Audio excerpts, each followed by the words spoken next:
Okay, welcome to CQC Spring 2025 Cube Designer session. We got Quinn Brown here. You pumped up for this Cube event? Yeah, I'm excited. All right. So, congratulations on getting your Washington Cube selected for this event. We're very excited for it. So, I've got a few questions for you about picking your brain on how you design your cube and just like any hmm fun things. So, first, you want I'm to ready. give an introduction on the Washington Cube? So it is a 555 card cube where every card is $1 or less using the TCG player market price of the cheapest tournament legal printing. And so it is built to be relatively easy to put together if someone wants to make a copy of Mhm. it, and especially easy to iterate. So I can make changes quickly without having to either spend a ton of money on expensive cards that I'm swapping out or wait all the time it would take to get nice proxies printed out or anything. I can just get more cards because they're all really cheap. Yeah, it's cool. And like, how often do you switch it up? Do you change it out with like when new sets come Uh, out? so I make smaller changes of like 5 to 15 cards, probably 2 or 3 times a month. Okay. And then I'll do typically a bigger change alongside standard set releases, and I will hmm also do my price call on when I do those bigger Oh, yeah, standard set yeah. release. Do you have a Where I'll system to that? Like when you do the yeah price call? yeah Yeah, yeah. what's that? So um, CubeCobra has an export function where you can just export the entire cube as card names. So I'll take that and then I'll go to Moxfield. I have a just a deck on Moxfield with no format or anything associated hmm with it, where I will use the bulk edit function to swap it to be that text file, and so it'll have every card that's in the cube. And then Moxfield has a function where you can set every card to its cheapest printing by whichever marketplace you choose. It Oh, has okay. like Card Market, TCG Player, Card Yeah. Kingdom. It might have a few more. And so I just do that. I set it to update to all the cheapest. I have the whole thing just sorted straight by price. I slam the scroll bar all the way down to the bottom, and I go, all right, this card's $1.05, this card's $1.03, this card's $1.02. Those ones are out. Cut it. Okay, and that's kind of cool because it gives you like more space then to put new cards Yes, in. it because one of the hardest things when you're adding new cards is new cards are sweet, but something has to go. Yeah, And yeah. so when I have a system built in where all right, I'm putting in 35 new cards. Oh well, 7 cards are priced out, so that's 7 less decisions I have to make. Yeah, yeah. Well, it could change if some of those important cards are part of like a module or part of a combo, then you may Yeah, have to that's the remove the other full thing. combo. Yeah, Yeah. yeah, that's happened before where I had so like Tinker and Flash are big examples of this, of cards that used to be in the cube because they were under $1 and hmm they went over, and because there's no Tinker and no Flash, things like Torsten, founder of Bernalia, have come out because that card is really anemic when Flash is not available. It's a 7 drop, right? You just be top end of the curve It's to hard okay, cast but that. there are better. Yeah. There are 6 drops that are better to cast than Yeah. that 7 drop already in the cube, Okay, okay. and so there's a couple of those where a card went over, and because it went over, something else kind of had to go because it was just not good anymore. Right. So you made an interesting point there that I haven't fully thought about this about being a cube designer, and you mentioned, hey, this is a Washington cube is really easy for other people if you want to mimic it, if you want to build this for yourself to do it. Yep. So I know in CubeCobra there's like you can track it. There's analytics of like how many times has your cube been like copied, or there's something like that, right? So I guess my question is I can like, yeah, check. there's some functionality on that. I've stumbled across it, but here's a question for you as a cube designer: like, is that like a level of honor of like getting more people to like design or like to build the cube that you built? Is that something Yes, that you look forward to? Yeah. it is. It All is. right, cool, cool. I just haven't thought about that. It's like, a lot of times when I'm building my cubes, I'm like, I have a cool idea. I just want to build it and then get it out there. Yep. But it is a way, to share your game designing experience, hmm right? And like getting people to play your game. So cool. Yeah, that's just cool insight I just got from you. Yeah. Yeah, yeah. Right on. All right, so that's a great intro. Talk about the Washington Cube.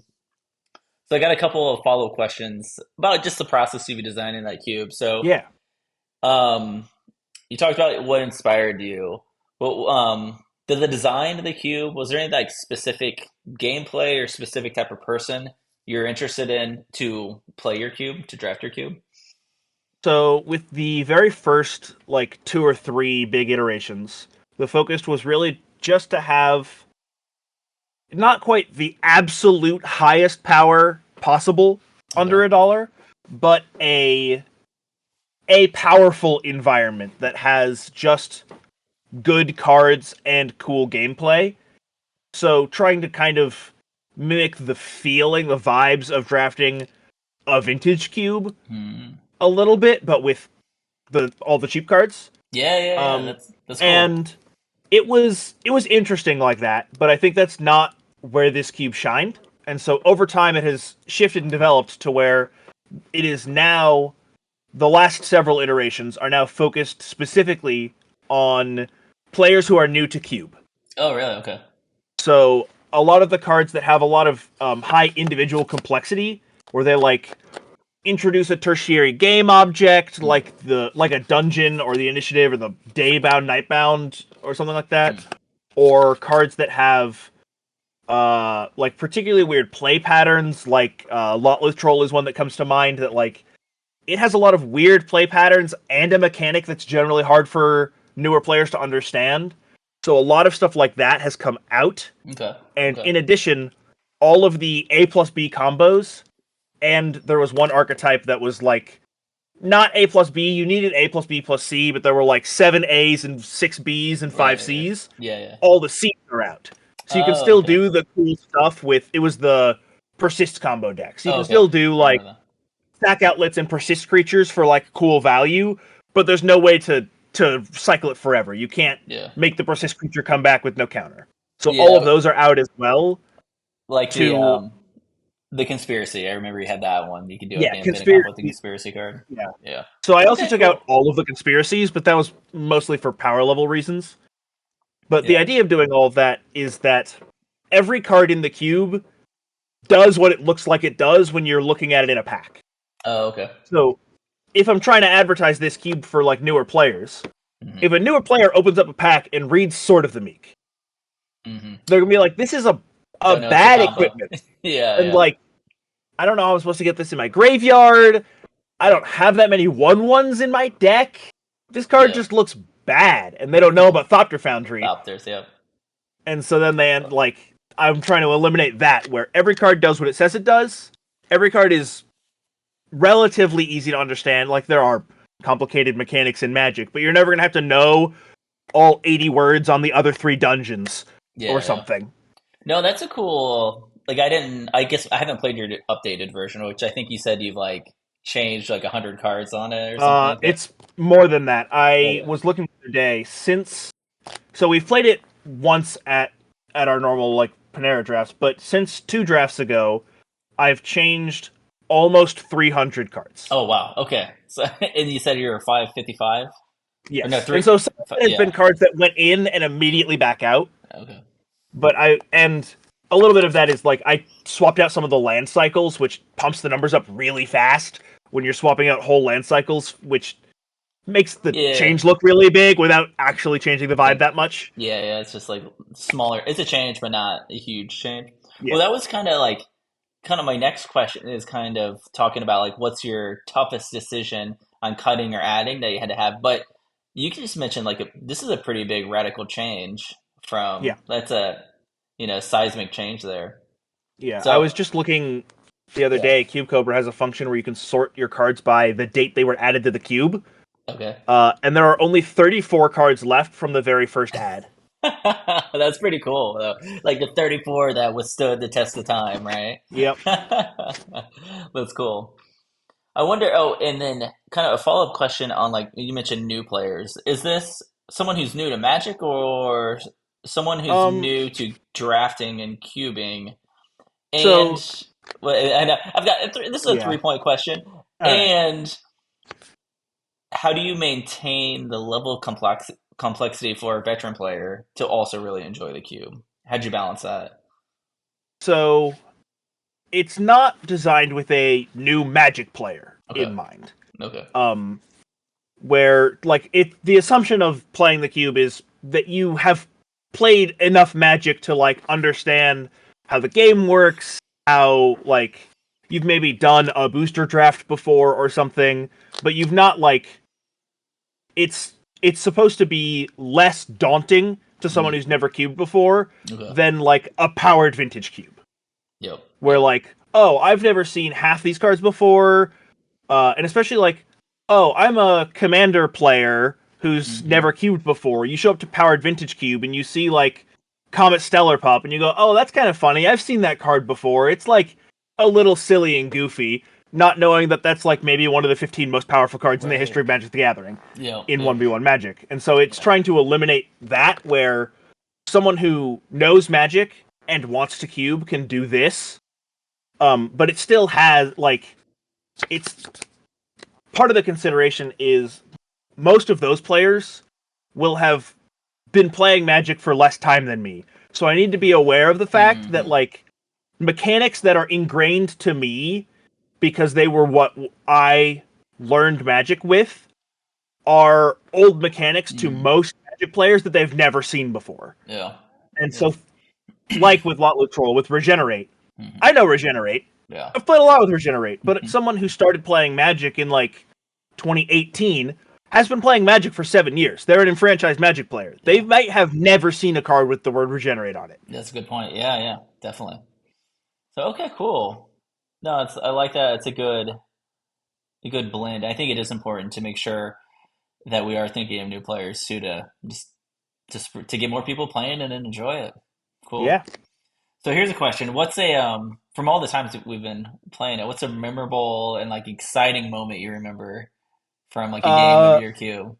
One of the most memorable individual moments was relatively early on. This was probably in the first like 3 months that I had the cube. I was playing a game against James Moskell, and he was playing a Yorian Blink style deck Okay. with Radiant Solar, which is one of the Venture into the Dungeon cards that has been cut for complexity reasons. But it says whenever a non-token creature enters under your control, venture into the dungeon. Okay. With And the he was Orient, able yeah. to use a series of like creatures that blink each other with the Yorian and the Radiant Solar to go through the entire dungeon of the Mad Mage 3 times during his end step. Oh my gosh. Which mostly resulted in me dying, but it Yeah, was yeah. really cool. Like so much value from dungeoning, Oh yeah, completing it three was dungeons. That's crazy. That's awesome. an obscene amount of value all at once. It was super cool. Which it's fun to think about that. Like you took out the dungeon functionality, venturing the dungeon for Yeah. like currently, but like cubes evolve as you said. Like when you first built Yep. it, now it's a lower cognitive load for play just any players, right? Because even if you've been Yeah. playing for 25 years, right, you're still like, what does that mechanic do? What's the combo on Right. this? But then so that you can kind of think of like venturing the dungeon as like a modular section that maybe later on you'll bring Right. it back in because And you've I've got also experience on that. I've thought about the idea of building a second Washington cube that's like the gloves off Washington cube, where like Mm, every card's still earned $1, but we have initiative, we have monarch, we have the like Nadu and gut and conspiracies that I've cut for being too powerful, and it's like the gloves off powered Washington yeah. cube where just there's all kinds of completely ridiculous cards that are under $1 for some reason. That's a good point because I think we've had a couple people kind of taken that angle or that approach of building another cube because you have the original idea and it kind of splinters Yep. off.